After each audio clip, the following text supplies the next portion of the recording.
Most industrial heaters don't fail because of bad manufacturing. They fail because of a silent design mistake that almost nobody talks about.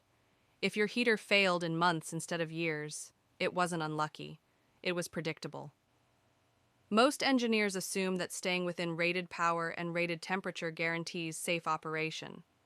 That assumption sounds logical, but in real machines, it is dangerously wrong.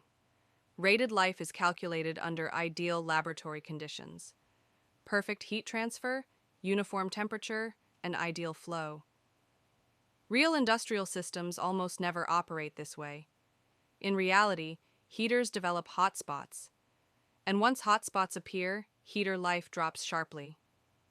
The real factor that decides heater life is not kilowatts or nameplate ratings. It is watt density. Watt density is simply power divided by heater surface area. Higher watt density means higher heater surface temperature, even if the fluid temperature looks safe. Your oil may be at 200 degrees Celsius, but the heater surface touching that oil can easily exceed 400 or even 500 degrees. That hidden temperature is where heater failure actually begins. A thin, stagnant fluid layer forms around the heater surface. This boundary layer acts like insulation, trapping heat and pushing the heater temperature even higher. At these elevated surface temperatures, oil begins to crack. Carbon deposits start forming on the heater surface. Once carbon forms, heat transfer drops further. Surface temperature rises again, more carbon forms, and the heater enters a runaway failure loop.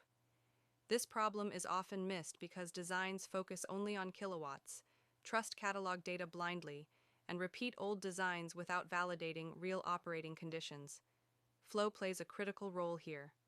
Low flow velocity thickens the boundary layer, reduces heat removal, and creates localized hotspots. Above 150 degrees Celsius, heater life drops dramatically. Temperature derating is not optional at high operating temperatures, it is mandatory. So what should engineers actually do? First, never design heaters using kilowatts alone. Always calculate and limit watt density. Second, design for the worst possible flow condition, not the average or ideal one. Third, apply temperature derating seriously.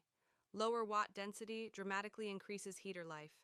And finally, whenever possible, measure actual heater surface temperature. Fluid temperature alone never tells the full story. Heaters do not fail randomly. They fail because physics never negotiates with assumptions. If this video changed how you think about engineering design, subscribe to Engineering Unfiltered.